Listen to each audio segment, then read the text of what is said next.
Hello guys, magandang hapon. Kagigising ko lang guys. Ginising ako ng nanay ko kasi nga tinatanong niya kung gusto ko daw sumama sa bayan. Siyempre, sino ba namang aayaw? Andun ang wifi. Dahil dito sa baryo namin, napakahirap talaga ng signal at saka ng internet. Kailan kaya darating yung panahon na maglalakad na lang yung poste ng PLDT dito sa barangay namin. Paris. So yan na nga guys, naglagay lang ako ng lip tint sa labi kasi ayaw ko talaga ng maraming kaikikan sa pagmumukha. Kailangan suklay na, tsaka pulbo, okay na, basta maganda pa rin. Cheers! Ako na muna ang gumagayak habang yung anak ko tulog pa. Saka ako na lang siya gigisingin kapag okay na ako. Okay na yung pag-aayos ko sa self ko. Char. By the way, maraming salamat sa mga nag-subscribe sa aming channel ng aking anak. Maraming salamat sa panonood at suporta ninyo. Napakasaya na ako sa bagay na yun. Maraming salamat. Appreciate ko lahat yung mga oras nyong kinugugol sa panonood ng aming video. Thank you so much. So, after ko na magpaganda, ayan, kailangan ko nang lagyan ng diaper ang aking anak. Naglalagay lang naman ako ng diaper kapag aalis. Kapag aalis. Kasi nga, yun nga, hindi na rin siya sanay mag-diaper. Ilang buwan na din siyang hindi nagda-diaper. So, okay na. Nasanay na din siya. Ayaw na niya mag-diaper kasi pakiramdam niya, nangangati na siya sa kanyang diaper. Kaya pag pupupo siya or mag-iihi, diretso na sa lupa. O, hindi ako na lang magdadakot ng kanyang mga kalat. Okay na din yun para less gastos na din. O, diba? Char! Hirap din pala maging content creator. Gabi. Mag-iisip ka kung anong i-content mo. Hindi mo alam kung maglalagay ka na lang ng subtitle or magbo-voice over ka na lang. Ay nako, buhay. So ito na nga guys, sinusuot ko na yung bagong sapatos ng aking anak. Nakita ko lang siya sa pick-up shop. Yung nakita nyo sa aking previous vlog, yun.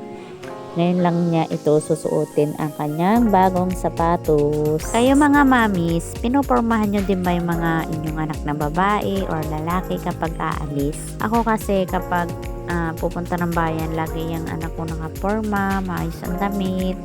Yan. Kaso nga lang, pag uwi, dungisin, ay naku, talaga naman, bata nga talaga. Tsaka alam nyo guys, itong anak ko, pagdating sa mga ganyang lakad, ay naku, kailangan pag nagyayana, kailangan lakad agad. Walang pakeme-keme, walang kaarte-artehan na dapat sa katawan. Kailangan diretso lakad agad pag nagyayana. Kaya kapag may pupuntahan kami, hindi na namin sinasabi kapag pupunta ng bayan or kahit saan. Kasi nagliligalig agad. Doon nga pala po sa nagtatanong kung nasaan ang tatay ng anak ko. Nasa ano po siya, ibang bansa, sa bansang Germany po. Iniwan na din kami. Mas pipiliin ko na lang na palayain kaysa ipagpatuloy ang relasyon. Di bale ako na lang yung sugatan, masaktan, wag lang ako makasira ng pamilya. Yung tatay kasi niya guys, may asawa na. So, hindi ko rin alam. It's already too late nang malaman ko nung buntis na ako. Kaya yun, it's a very long story. Kaya hindi ko na pwedeng sabihin pa kung ano yun. Basta pinalaya ko na lang siya sa kung anong gusto niya.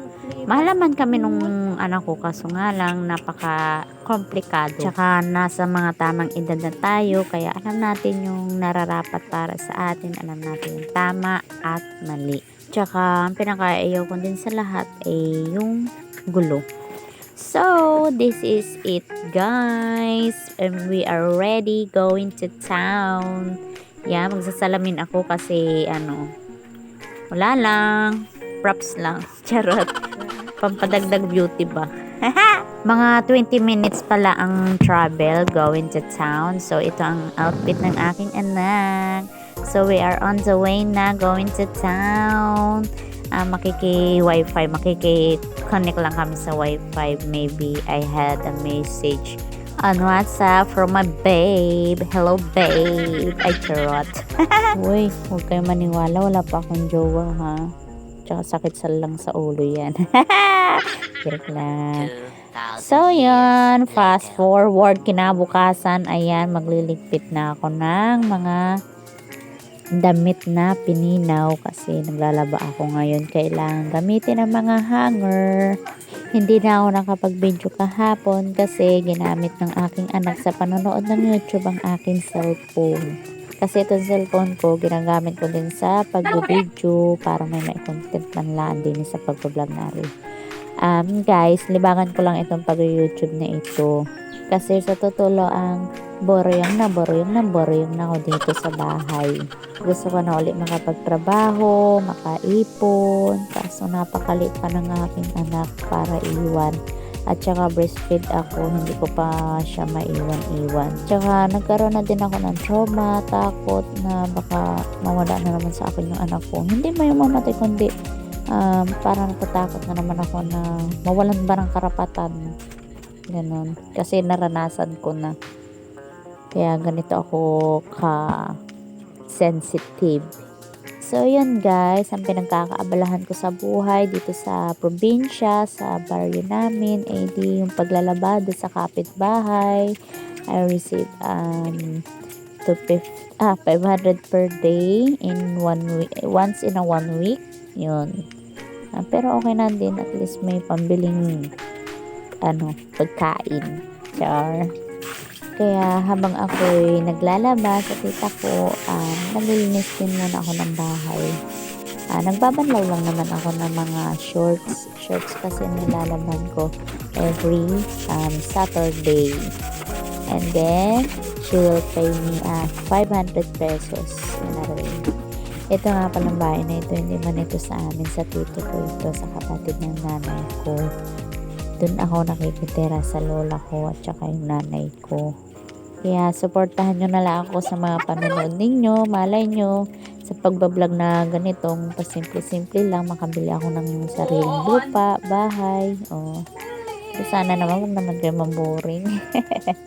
Tsaka suggest din naman kayo kung anong magandang i-content sa pagbablog as a single mom. Kasi nakakaiga din talaga ng utak kapag isipin mo anong i-content mo, kung anong magiging title ng i-content mo. Ay nako, ganito pala ang trabaho. Pero okay lang. At least nalilibang ako sa mga ginagawa ko. Nalilimutan ko yung mga trauma sinapit ko sa mga nakaraang buhay ko. Nalilimutan ko yung mga sakit na naranasan ko sa nakaraan ko. Ay kung alam nyo lang guys, napakahabang istorya. Hindi ko alam kung paano i-explain or magkwento sa inyo. Kasi ang kinakatakot ko din ay yung panguhusga. Here's my magic trick. Bulaga. So, yan guys, nakaligo na ako. Tapos na ako maglaba. Ayan. And then, for today's video, hinihintay ko yung darating na parcel. Tumawag na siya para sa anak ko. And then, para syempre sa sarili ko. So, ito na nga guys. Let's unboxing this box na galing from Lazada. Toy car lang naman ito. Syempre, pagdating sa anak ko, ibibigay ko. Not totally ibibigay lahat ng gusto. Yung gusto ko lang siyang bilhan ng mga ganitong bagay, kahit madalang laruin, ganun. Syempre, kapag nanay, masaya ka na kapag nakikita mo. Masaya na din yung anak mo sa mga simpleng bagay na ibinibili mo. So, yan nga, nagpatulong ako sa aking pinsan mag-assemble kasi hindi ko alam. Wala kasi siyang, ano bang tawag doon, yung papel. Ewan ko ba kung ano yun. Lumuta ko na. So, yan, na-assemble na namin ng pinsan ko. Naka-blurred kasi nga, siya, nakahubad. So, this is it, pansit. Nagawa na ang kanyang, nabuo na yung kanyang toy car. So, happy ng bata. At ito naman yung para sa sarili ko.